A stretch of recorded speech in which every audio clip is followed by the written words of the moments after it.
অবশেষে সরকার কি মেনে নিচ্ছে, স্বীকার করে নিচ্ছে যে আসলে দেশে একটা ক্লেপ্টোক্রেসি চলছে, রাষ্ট্রীয় পৃষ্ঠপোষকতায় রাষ্ট্রীয় ক্ষমতা ব্যবহার করে দুর্নীতির মহোৎসব চলছে। হ্যাঁ, অনেকটা সেরকমই মনে হয়। আমরা কথা বলছি 21 জুন 24। দর্শক, আমলাদের একটা অংশ দুর্নীতি পরায়ণ হয়ে উঠেছেন। মোমেন, সাবেক পররাষ্ট্রমন্ত্রী, বর্তমান এমপি। কথাটা খুবই গুরুত্বপূর্ণ। আমলাদের একটি অংশ দুর্নীতিপরায়ণ হয়ে উঠেছেন। সরকার এতদিন কিন্তু কিছু স্বীকার করতো না। আমলাদের কেউ অথবা পুলিশের সাবেক প্রধান, সেনাবাহিনীর সাবেক প্রধানের দুর্নীতিকে সম্পূর্ণ ব্যক্তিগত দায়ে বলে চালিয়ে দিয়েছে। কিন্তু এবার ডক্টর মোমেন, তিনি অত্যন্ত গুরুত্বপূর্ণ পার্সোনালিটি।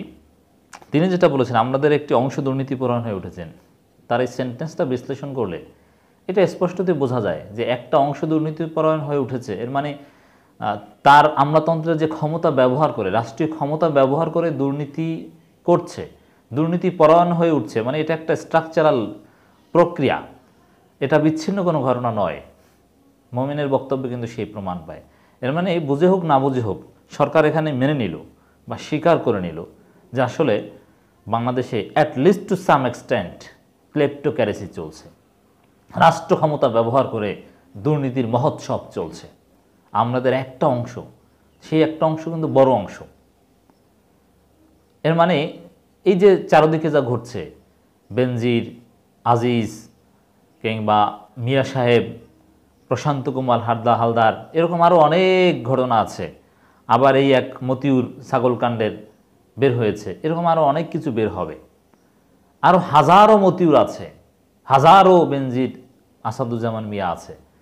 কেউ কেউ ধরা পড়ছে। আওয়ামী লীগের একটা অংশ, প্রশাসনের একটা অংশ গণমাধ্যমের হাতে এই দুর্নীতির চিত্র তুলে দিচ্ছে এবং সরকারের কেউ কেউ স্বীকারও করে নিচ্ছে যে না, আমাদের একটা অংশ দুর্নীতিপরায়ণ হয়ে উঠছে, তাদের বিচার করতে হবে। তো এই স্বীকার করে নেওয়াটা ইতিবাচক।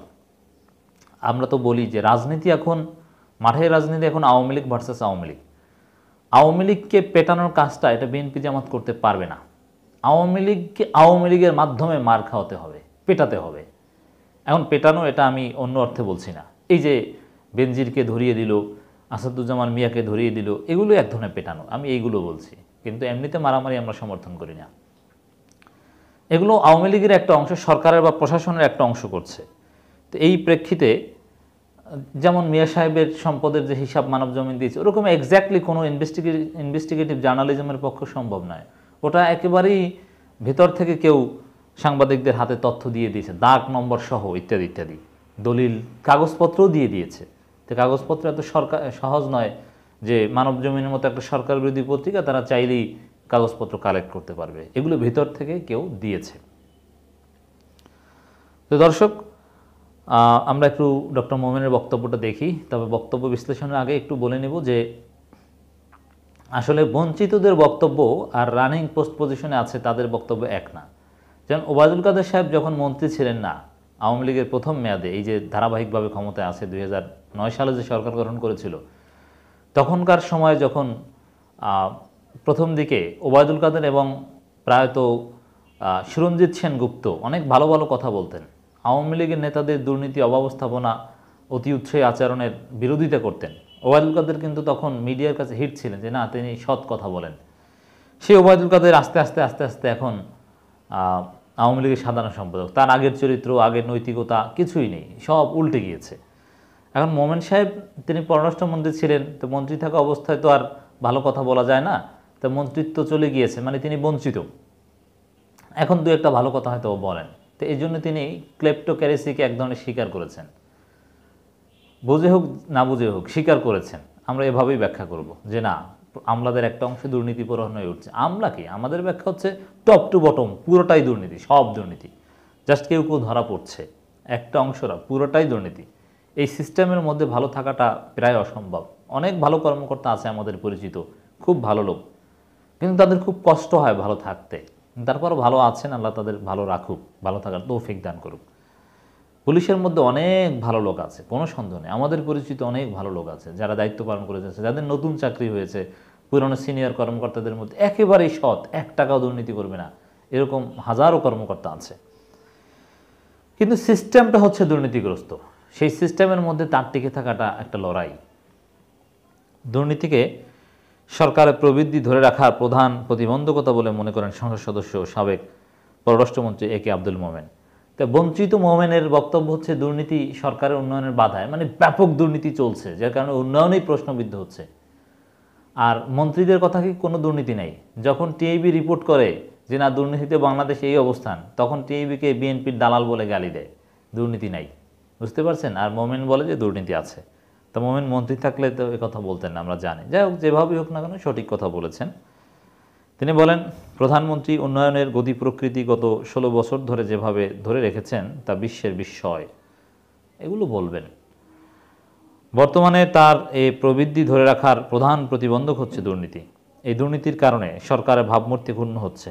এই দুর্নীতির কারণে প্রকল্পগুলো যথাসময় শেষ হয় না, ফলে খরচ বাড়ে, জনগণের হয়রানি বাড়ে। এখানে একটা বড় অংশ আছে। এই যে বিভিন্ন মেগা প্রজেক্ট আছে যেগুলো সরকার তাদের অনুগত আমলাদের লুটেপুটে খাওয়ার জন্যে সেই মেগা প্রজেক্টগুলো চালু করে দিয়েছে এবং বারবার ডিলে করে নানানভাবে তারা খায়। কিন্তু এই সুযোগ হয়তোবা আর একটা অংশ দিতে চাচ্ছে না, আমলাদের বা প্রশাসনের একটা অংশ। কারণ সবাই তো খায় না, খায় তো সরকারের একেবারে অতি অনুগত বা অতি ঘনিষ্ঠ একটা অংশ। কিন্তু যারা একটু বঞ্চিত হয় তারাই আবার প্রতিপক্ষকে ধরিয়ে দেয়। দর্শক, আমরা কিন্তু আগেও আপনাদের বলেছি, আবারও বলছি যে এই যে বেনজির, আজিজ, মিয়া সাহেবদের ধরা খাওয়া, এগুলো আওয়ামী লীগের বা প্রশাসনের আভ্যন্তরীণ দ্বন্দ্বের ফল। এটা কোনো ন্যায় বিচার কিংবা দেশের মিডিয়ার স্বাধীনতার উন্নয়ন বা এগুলো কিচ্ছু না। এগুলো আওয়ামী লীগের আভ্যন্তরীণ দ্বন্দ্বের ফলে আমরা জানতে পারছি। এই দ্বন্দ্ব না হলে আমরা এগুলো জানতে পারতাম না। এবং সরকার সেটা উদযাপন করছে, আমাদেরকে এগুলো নিয়ে কথাবার্তা বলতে দিচ্ছে। এতে সরকার কোনো না কোনোভাবে লাভ হচ্ছে যে না তারা দুর্নীতিবাজদের বিরুদ্ধে। কিন্তু এই জন্য আমাদেরকে ভালোভাবে সজাগ থাকতে হবে যে না, আমাদের শুধু এই দুই একজন বেনজির, দুই একজন আজিজ, দুই একজন মিয়া সাহেবের বিচার করলে হবে না। ওরকম হাজারো মিয়া সাহেব আছে। আমলাদের একটা অংশে দুর্নীতিপরায়ণ উঠছেন এবং তাতে জনগণের হয়রানি বাড়ছে। এর মানে এই সরকারের এমপিরাও যেরকম একটা অংশের বিপক্ষে, আবার প্রশাসনের লোকজনও একটা অংশের বিপক্ষে। মানে এখানে কিন্তু গ্রুপিং বুঝতে হবে, ফ্যাকশন যেটাকে বলে। জাতীয় সংসদে কথা বলেন একে মোমেন বলেন, এই অল্প সংখ্যক দুর্নীতিপরায়ণ আমলাদের জন্য সারা আমলাতন্ত্র বদনামের ভাগিদার হচ্ছে। মানে বদনামের যে ভাগিদার হচ্ছে, সবার পুরো আমলাদেরই যে এখন বদনাম হচ্ছে, এটাও অ্যাটলিস্ট মেনে নিলেন। প্রধানমন্ত্রী দুর্নীতির ক্ষেত্রে জিরো টলারেন্স নীতি ঘোষণা করেছে। এটা ভুয়ো কথা। জিরো টলারেন্স নীতি ঘোষণা করেছে, এটা ঠিক, কিন্তু বাস্তবায়ন করেনি। বাস্তবায়ন করলে তো এরকম একের পর এক দুর্নীতি আসতো না। সরকারের পুলিশ প্রধান এরকম মহা দুর্নীতি করবে আর প্রধানমন্ত্রী জিরো টলারেন্স বাস্তবায়ন হবে, এই দুইটাকে একসাথে যায়? একসাথে যায় না। যদি জিরো টলারেন্স হতো তাহলে এইভাবে দুর্নীতি আজিজ কিংবা বেনজির কিংবা মিয়া সাহেব করতে পারতেন না। পদের থেকে তারা এই সম্পদগুলো কামিয়েছেন। এই বাজেটে দুর্নীতি ও বিদেশে টাকা পাচার বন্ধের নির্দেশনা যথাযথ পদক্ষেপ গ্রহণ জনগণ আস্থা অর্জনে সহায়ক হবে। সরকারি কর্মচারীদের অস্থাবর সম্পদের বার্ষিক হিসাব বাধ্যতামূলক করা এখন সময়ের দাবি। কিছু সংখ্যক দুর্নীতিবাজ কর্মকর্তার কারণে দেশের সুনাম নষ্ট হচ্ছে। এ ব্যাপারে স্বচ্ছতা, জবাবদিহিতা এবং কঠোর শাস্তির ব্যবস্থা করলে দুর্নীতি কমবে। তো এটা দ্বারা ওই বেনজির, আজিজ কিংবা মিয়া সাহেবদের বিচার চাওয়া হচ্ছে। সরাসরি তো আর নাম বলতে পারে না, নিজেদের লোক বিচার চাচ্ছে। যাই হোক দর্শক, সরকার অ্যাটলিস্ট মেনে নিচ্ছে এবং এভাবে মেনে নিবে। এভাবে আমলারা বা আমলাতন্ত্র, ক্লেপ্টোক্রেসি চলছে, এগুলো শিকার হবে। এভাবে জনতার বিজয় হবে। এভাবে সবাই ধরা খাবে। এভাবে একদিন তাদেরকে জেলে ঢুকানো হবে ইনশাআল্লাহ।